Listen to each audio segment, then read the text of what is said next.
Time travel সত্যি একটি আকর্ষণীয় বিষয়, যা নিয়ে আমরা মানুষ শতাব্দীর পর শতাব্দী ধরে চিন্তা করে আসছে। আমরা যখন খুশি অতীতে যেতে পারবো, আমরা যখন খুশি ভবিষ্যতেও যেতে পারবো।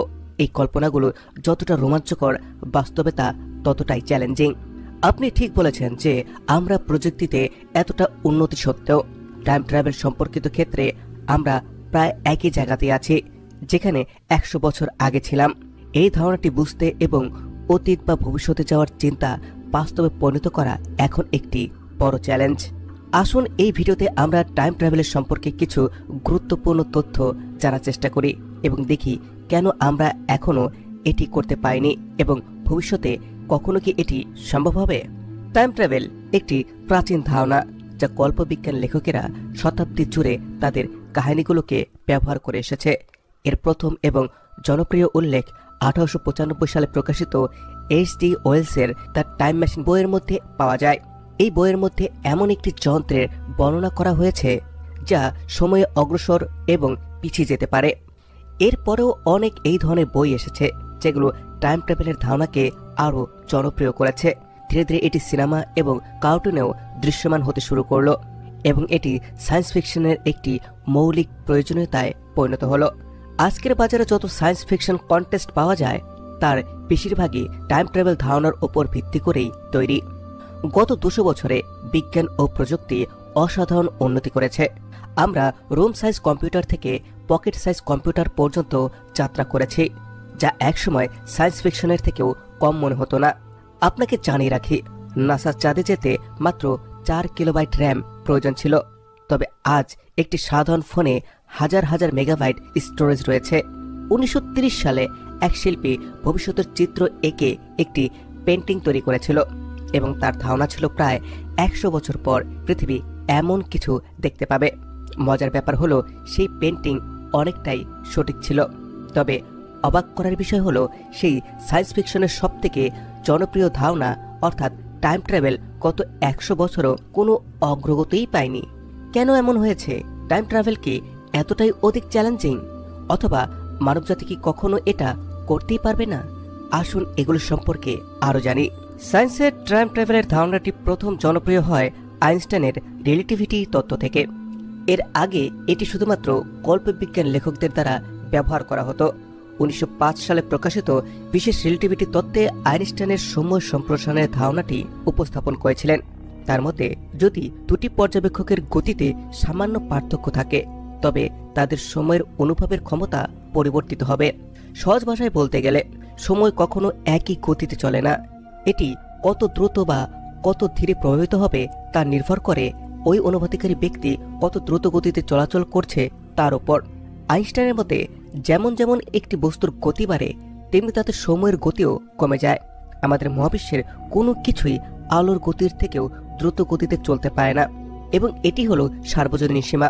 বিজ্ঞানীদের মতে যদি কোনো বস্তুর কিছু ভর থাকে তবে তা এই গতির প্রতিবন্ধকতা কখনোই পার করতে পারবে না।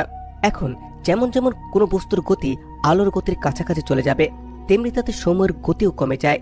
শুধু তাই নয়, এই গতিতে ভ্রমণের জন্য সেই বস্তুর শক্তির প্রয়োজনীয়তাও অনেক বেশি হয়ে যায়। একসময় তো এমন আসে যখন শক্তির প্রয়োজনীয়তা অসীম হয়ে যায়, যা পূরণ করাও অসম্ভব। এর ফলে আমরা দুটি বিষয়কে পরিষ্কারভাবে জানতে পারি। প্রথমত, দ্রুত গতিতে ভ্রমণ করলে আমাদের জন্য সময়ের গতি কমে যাবে।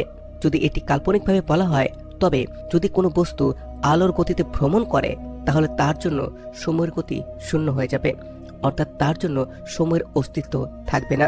দ্বিতীয়ত, আলোর গতি আমাদের মহাবিশ্বের অবিচ্ছেদ্য সীমা। এটিকে ভাঙতে হলে আমাদের অসীম শক্তির প্রয়োজন হবে, যা সংঘটিত করা অসম্ভব। আইনস্টাইনের এই তত্ত্বটি সে সময়ের বিজ্ঞানীদেরকে চমকে দিয়েছিল। এটি ছিল প্রথমবার যখন কোনো পদার্থবিজ্ঞানী সময়ের উপর এত গভীর গবেষণা করেছিল। সময় একটি খুবই রহস্যময় বিষয়। আমরা না এটিকে দেখতে পারি না এটিকে নিয়ন্ত্রণ করতে পারি। এই কারণে এটি নিয়ে গবেষণা করাটাও এত কঠিন হয়ে পড়ে। বিশেষ রিলেটিভিটি প্রকাশিত হওয়ার পর অনেক বিজ্ঞানী সময়ের উপরে একটি শক্তিশালী ধারণা পেয়েছিলেন, যার ফলে তারা কিছু এমন বিষয় আবিষ্কার করতে পেরেছিলেন যা আগে জানা ছিল না। এর মধ্যে সবথেকে আকর্ষণীয় এবং গুরুত্বপূর্ণ বিষয় ছিল টাইম প্যারাডক্স। যেমন আমি আপনাকে আগে বলেছি, যদি কোনো বস্তু দ্রুত গতিতে চলে তবে তার জন্য সময়ের গতি ধীর হয়ে যায়। যদি এই ধারণাটিকে স্মার্টভাবে ব্যবহার করা যায় তবে আমরা এমন কিছু প্যারাডক্স দেখতে পাবো যা বিশ্বাস করা বেশ কঠিন হতে পারে। যেমন ধরুন, রাম এবং শ্যাম দুজন যমজ ভাই, তাদের বয়স এবং তাদের চেহারা একই রকম। বিজ্ঞান নিয়ে আগ্রহ থাকার কারণে এই দুই ভাই একটি টাইম ট্রাভেল পরীক্ষার পরিকল্পনা করে। এই পরীক্ষার পরিকল্পনা অনুযায়ী রাম একটি স্পেসশিপে বসে মহাকাশে একটি দীর্ঘদিনের যাত্রায় যাবে। এই যাত্রায় তার স্পেসক্রাফটের গতি আলোর গতির 25% হবে। অন্যদিকে শ্যাম পৃথিবীতে থাকবে এবং রাম ফিরে আসার অপেক্ষা করবে। অবশেষে তারা এই পরীক্ষার সমস্ত প্রস্তুতি সম্পন্ন করে এবং রাম মহাকাশ যাত্রা শুরু করে। প্রায় 1 বছর পর সে ফিরে আসে। তখন সে জানতে পারে যে পৃথিবীতে প্রায় 12 দিন বেশি পেরিয়ে গেছে, অর্থাৎ একভাবে সে সময়ের মধ্যে 12 দিন এগিয়ে গিয়েছে। যেমন আমি আপনাকে বলেছিলাম, পরীক্ষার শুরুতে রাম এবং শ্যাম দুজনের বয়স ছিল একই রকম, কিন্তু এখন তাদের বয়সের মধ্যে 12 দিনের পার্থক্য আছে এবং রামের বয়স এখন শ্যামের বয়সের থেকে 12 দিন কম। এটিকে টাইম ডাইলেশন বলা হয় এবং এটি হলো টুইন প্যারাডক্সের একটি ক্লাসিক উদাহরণ। আপনি যদি লক্ষ্য করেন তবে এই প্যারাডক্স থেকে আমরা জানতে পারি যে ভবিষ্যতের টাইম ট্রাভেল তাত্ত্বিকভাবে সম্ভব। যদিও আমরা আলোর গতিতে ভ্রমণ করতে না পারি, কিন্তু আমরা অন্যদের তুলনায় বেশি গতিতে ভ্রমণ করতে পারি। অবাক করা বিষয় হলো যে এটি পরীক্ষামূলকভাবে প্রমাণিত হয়েছে। যেমন আপনি জানেন, পৃথিবীর কক্ষপথে একটি বিশাল স্পেস স্টেশন রয়েছে যা অনেক অ্যাস্ট্রোনট দ্বারা একসাথে পরিচালিত হয়। এই আন্তর্জাতিক স্পেস স্টেশনের গতি 28,000 কিলোমিটার প্রতি ঘন্টা, যা আলোর গতির 0.00026%। অনেক পরীক্ষা করে দেখা গিয়েছে যে আইএসএসে প্রায় 6 মাস কাটানোর পর সেখান থেকে অ্যাস্ট্রোনটদের বয়স পৃথিবীর মানুষের তুলনায় 0.5 সেকেন্ড কম বাড়ে।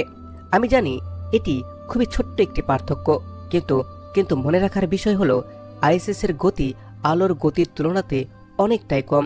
যদি আমরা ভবিষ্যতে এমন একটি স্পেসক্রাফট তৈরি করতে পারি যা আলোর গতির 10% গতিও পেতে সক্ষম, তবে আমরা টাইম ডাইলেশনের প্রভাবকে বড় পরিসরে দেখতে পাব। আর যদি তা না হয় তবে আমাদের ভবিষ্যতে যাওয়ার জন্য আরও একটি খুবই আকর্ষণীয় উপায় রয়েছে। 1905 সালে বিশেষ রিলেটিভিটি প্রকাশের পর আইনস্টাইন তার নতুন তত্ত্বে কাজ শুরু করেন। তিনি স্পেস টাইম ধারণাটিকে আরও ভালোভাবে বোঝাতে চেয়েছিলেন যাতে সময় এবং মহাকর্ষের রহস্যগুলোর সমাধান করা যায়।